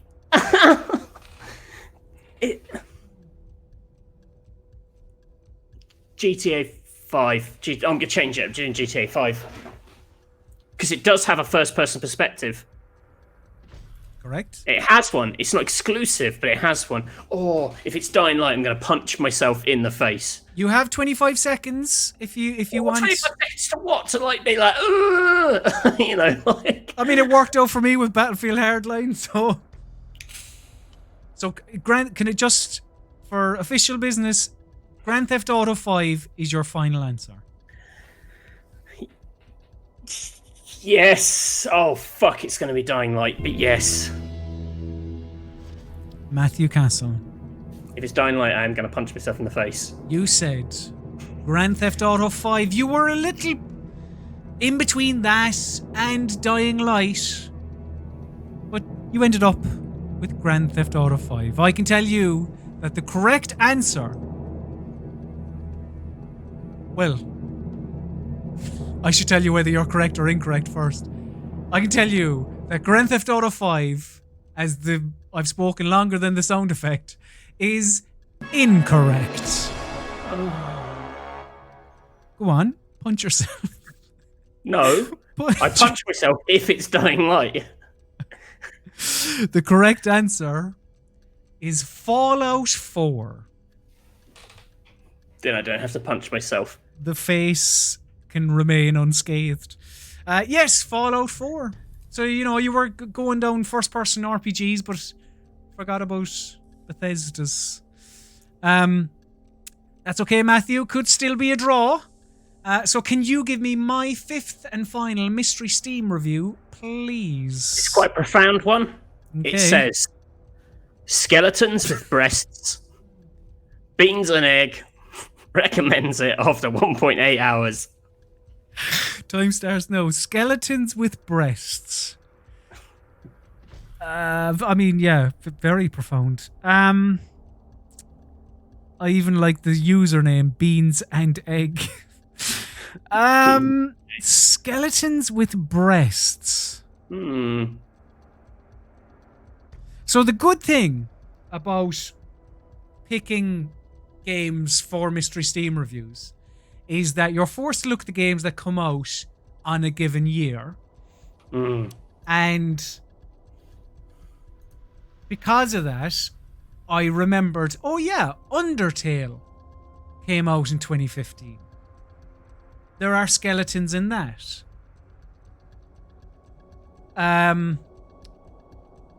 The Witcher 3 also came out in 2015. Are there skeleton? Like there are, you know, the skeleton lads in Skyrim. Are there skeleton lads in Witcher 3? No, see, I think Undertale, beloved because of its skeletons with breasts. See, that's my issue with Undertale, is there are skeletons, but very few breasts. Whereas The Witcher 3, maybe they mightn't be saying, this reviewer, Beans and Egg, might be saying skeletons and breasts. Or, like, rather than... see, I think there's a lot of meta games you have to play on Mystery Steam reviews, and one of them is the suffix game, the subtitle game. And I think you would be trying... hold on, I have a question, don't I? Pause at 9 seconds. Would I be attracted to these skeletons with breasts? So, I am going to ask you a question, and you can feel free to tell me if this is unfair or not. Yeah. But does the developer of this video game have a video game coming out later this year? Is that unfair to ask that question? Let me just check very quickly. Is Cyberpunk 2077? I'm just trying to see if it's Yeah. It's, no, next year. Oh shit! 9 seconds. Okay, timer restarts now.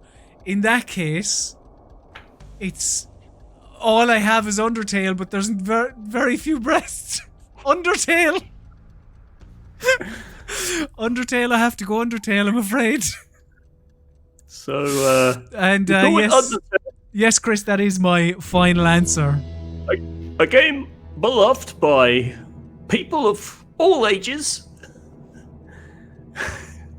Despite you are suggesting it containing skeletons with breasts. I mean, it's the wrong answer.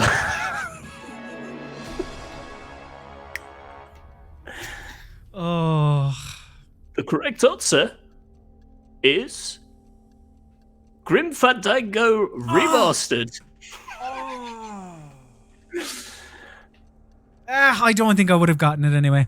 I don't even remember having skeletons with breasts, but it made me laugh. Yeah, good game. 2-2. So the score remains 3-3. I feel like I lost that one, Matthew. There's a couple in there that I should have gotten, especially that Resident Evil. The other, well, look, you live, and indeed you learn.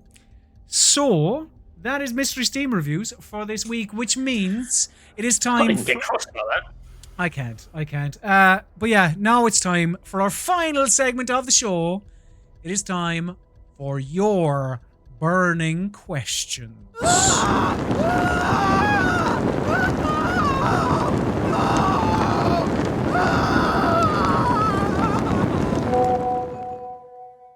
Yes, this is the part of the show where we turn to you, the live viewer, and answer your questions. Now, we only have limited time, so, get them in quickly if you have any, please. But Maybe they don't. Maybe people just don't care for us. Maybe they don't. It'd be sad if that was true. They mightn't give a shit. There was one whilst you were talking about Baldur's Gate that I was like, oh, that would be an interesting one to come back to, but right. I don't know if I'm going to find it now, to be honest. But hopefully, while I am just riffing here, somebody will come with a question. Fingers crossed. But as you say, they might not. They might not. They might have no interest in asking us any question whatsoever.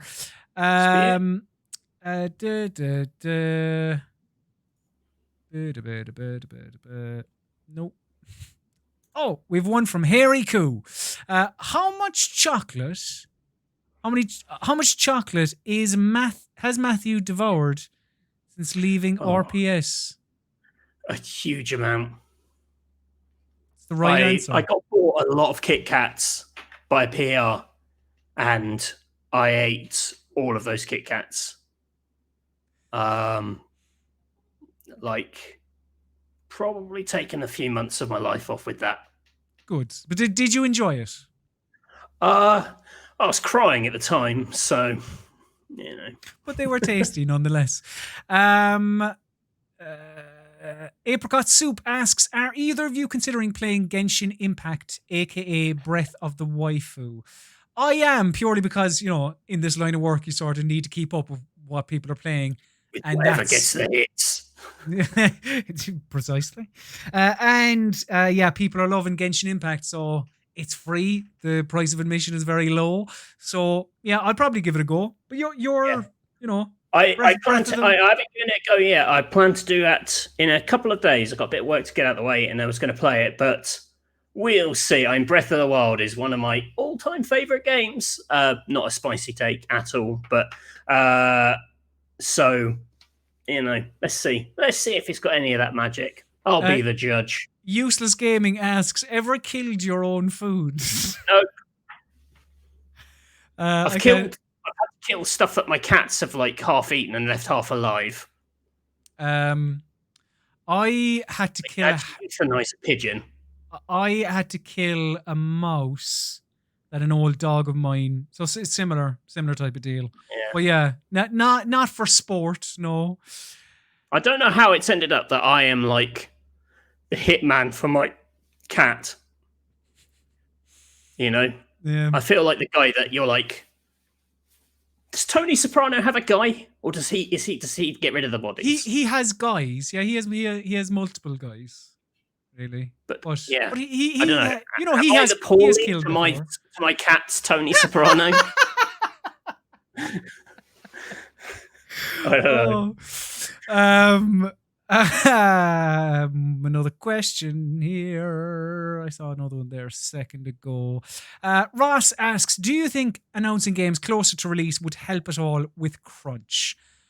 Probably, but then if you account for, say, board members and releasing games to appease them. It's the second time you've brought up board members in this stream. But you like, I do think when it comes to this question, because the people making the game have to answer to somebody, and it would be them. So they would be looking for a release date.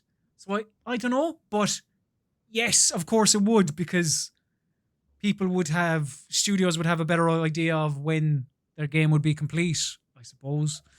So yes. The thing is, yeah, okay. What? You have 6 weeks of an extra day's work a week, right? With Cyberpunk. Mm-hmm. Why not just put all that into 1 week and, I don't know, an extra week on the end? Push it back by a week. We're not talking about months. We're talking about a week. Right, yeah. Yeah, no, that's true. That might be naive of me. And one more question. Brad Pitt asks, Matthew Castle, what did you read/play in preparation for Baldur's Gate 3? Read/play? Well, I replayed Baldur's Gate 1 recently on the Switch. Not 2, I replayed 1. Started 2, but I need to plow on with it. I played Original Sin 2 recently. Nothing too complicated. Like I said, it's a standalone, very self-contained. You don't need any previous experience with anything to play it. So, does that answer the question? I think so. I think it does. And sadly, we don't have any Stephen this week, but next week he is back on the show. So that just about does it for this edition of the PC Gaming Weekspot. Well, sad that Spielberg didn't turn up. Next week. Imagine if he just turned up. What, like afterwards? And he emailed me saying, we just have him now. That would be impressive, but on 3, 2, 1. And that just about does it for this edition of the PC Gaming Weekspot. If you would like to hear more from myself or Matthew, you can follow us on social media. I am at Colm_Ahern. Matthew Castle is at Mr. Basil_Pesto. And if you liked this video and this video podcast, why not like this video by clicking on the thumbs up button there. Also, you can hit subscribe on our YouTube channel, youtube.com/rockpapershot, and then ring the bell so that you're notified of whenever we go live with another edition of the PC Gaming Weekspot. It's also where you can go back and watch previous editions too, so that's nice.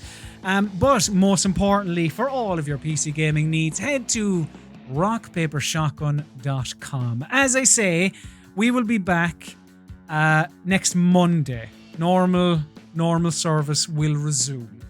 Yes. And please read my Baldur's Gate review on Rock Paper Shotgun. I spent quite a lot of time on it. Now it's time for my least favorite part of the show. This is the part of the show where we must bid the listener, the viewer, the people at home adieu. So say goodbye, Matthew Castle. Goodbye. And say goodbye, Colm Ahern, Sloan Gaffor.